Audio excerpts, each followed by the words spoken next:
ในต่างกันเนี่ยអ្នកដឹកនាំរឿងវ័យក្មេងខ្មែរ3រូបនេះបានបង្ហាញស្នាដៃល្អគួរឲ្យចាប់អារម្មណ៍នៅក្នុងវិស័យផលិតភាពយន្ត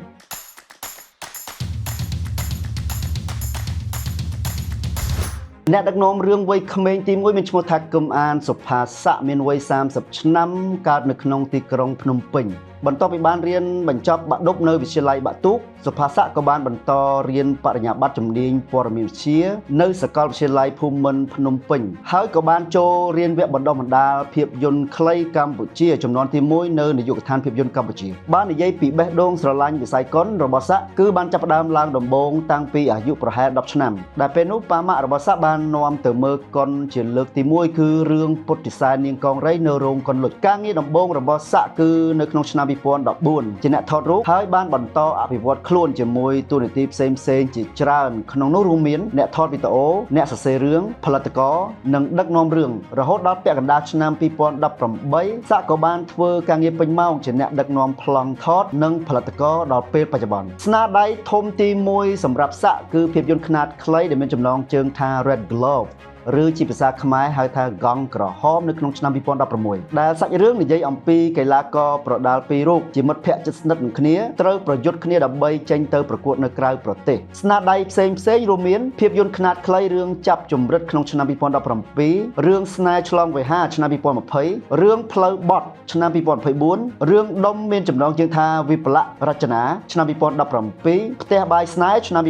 2020និងរឿងគ្រួសារសុខសាន្តឆ្នាំ2021ដល់2023ស័កមានទម្លាប់មើលភាពយន្តសឹងតែរាល់ថ្ងៃគោលបំណងគឺដើម្បីចង់អភិវឌ្ឍសមត្ថភាពបន្ថែមនិងចក្ខុវិស័យរបស់ខ្លួនគឺការផលិតភាពយន្តខ្នាតធំទៅថ្ងៃអនាគតសម្រាប់ឆ្នាំ2025នេះស័កមានគម្រោងផលិតភាពយន្តខ្លីមួយមានចំណងជើងជាភាសាអង់គ្លេសថា The Boy and His Cow ដែលស័កបានធ្វើការរៃអង្គាសថវិកាតាមរយៈ crowdfunding ក្នុងឆ្នាំ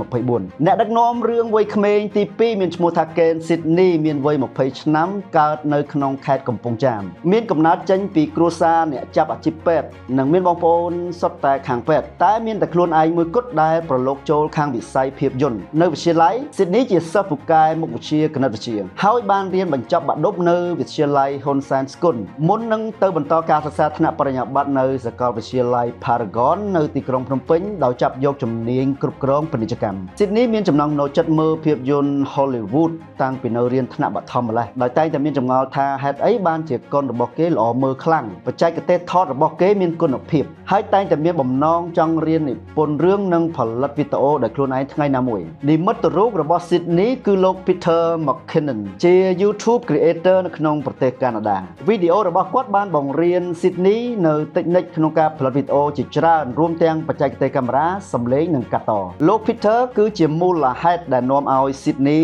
ទិញកាមេរ៉ា DSLR ដំបូងបំផុតបទពិសោធន៍របស់ Sydney ក្នុងការដឹកនាំការងារផលិតវីដេអូដំបូងគឺនៅក្នុងឆ្នាំ2020ពេលនោះកំពុងរៀននៅក្នុងថ្នាក់ទី11 Sydney ក៏ទទួលបានឱកាសការងារខាងដឹកនាំផលិតវីដេអូពាណិជ្ជកម្មខ្លីតូចមួយពីម្ចាស់សាលាតន្ត្រី Anya Music School ស្នាដៃធំដំបូងសម្រាប់ Sydney គឺភាពយន្តឯកសារខ្លីមួយមានចំណងជើងថាជានិរន្តរ៍នៅក្នុងឆ្នាំ2022ផលិតជាមួយ USAID ក្នុងគម្រោង Cambodia Green Future Activities ជានិរន្តរ៍និយាយអំពីការងារស្ម័គ្រចិត្តរបស់ក្រុមយុវជនមួយក្នុងការចូលរួមការពារបរិស្ថានហើយក៏ត្រូវបានចាក់បញ្ចាំងថ្មីនេះនៅ Washington DC ក្រោមកម្មវិធី MOTF DC Climate Week ស្នាដៃផ្សេងរួមមានភាពយន្តខ្នាតខ្លីមានចំណងជើងថា1ខែក្នុងឆ្នាំ2023ភាពយន្តខ្នាតខ្លីមានចំណងជើងថានិយាយឡើងវិញក្នុងឆ្នាំ2024ជាភាពយន្តឯកសារខ្លីនិយាយអំពីការរំពឹងទៅអនាគតរបស់សិល្បករល្ខោននិយាយការងារផលិតវីដេអូឲ្យទៅស្ថាប័នរដ្ឋនិងអង្គការនិងស្នាដៃផលិតវីដេអូពាណិជ្ជកម្មខ្លីៗឲ្យក្រុមហ៊ុនឯកជនមួយចំនួនក្នុងឆ្នាំថ្មីនេះ Sydney នឹងបន្តពង្រីកការងារផ្នែកផលិតវីដេអូផ្សព្វផ្សាយពាណិជ្ជកម្មក្នុងតួនាទីដឹកនាំរឿងអ្នកកែពណ៌និងគម្រោងផលិតភាពយន្តខ្នាតខ្លីនិងអ្នកដឹកនាំរឿងវ័យក្មេងទី3មានឈ្មោះថាឆាតសីហៈមានវ័យ24ឆ្នាំកើតនៅក្នុងខេត្តព្រៃវែងបន្ទាប់ពីបានរៀនបញ្ចប់វិទ្យាល័យសីហៈបានបន្តការសិក្សាថ្នាក់បរិញ្ញាបត្រនៅសាកលវិទ្យាល័យ Norton ផ្នែក Creativity in Multimedia ហើយបញ្ចប់ដោយជោគជ័យនៅក្នុងឆ្នាំ2023ក្រៅពីនេះសីហៈក៏ធ្លាប់បាន បានចូលរៀនវគ្គបណ្ដុះបណ្ដាលខ្លីផ្នែកផលិតភាពយន្តខ្នាតខ្លីនៅ Professional Institute of Cambodia ឆ្នាំ2023និងនៅ Cambodia Film Lab ឆ្នាំ2024មុននឹងបានប្រឡូកចូលតួនាទីជាអ្នកដឹកនាំរឿងខ្លីសីហៈធ្លាប់ធ្វើការងារមួយចំនួនក្នុងនោះរួមមានតួនាទីជាអ្នកដើរទិញអីវ៉ាន់សម្រាប់តុបតែងឆាកអ្នកយកសំឡេងអ្នកកាត់តវីដេអូជំនួយការកាមេរ៉ានិងបច្ចេកទេសថតក្នុងគម្រោងការងារផលិតវីដេអូប្រភេទ TVC និងភាពយន្តឯកសារផ្សេងៗតាំងពីពេលកំពុងរៀនក្នុងឆ្នាំទី3ហើយបទពិសោធន៍ទាំងអស់នេះបានជំរុញនិងផ្ដល់ទំនុកចិត្តទៅដល់សីហៈក្នុងការឈានជើងចូលតួនាទីដឹកនាំរឿងរបស់ខ្លួនលើកទី1ក្នុងឆ្នាំ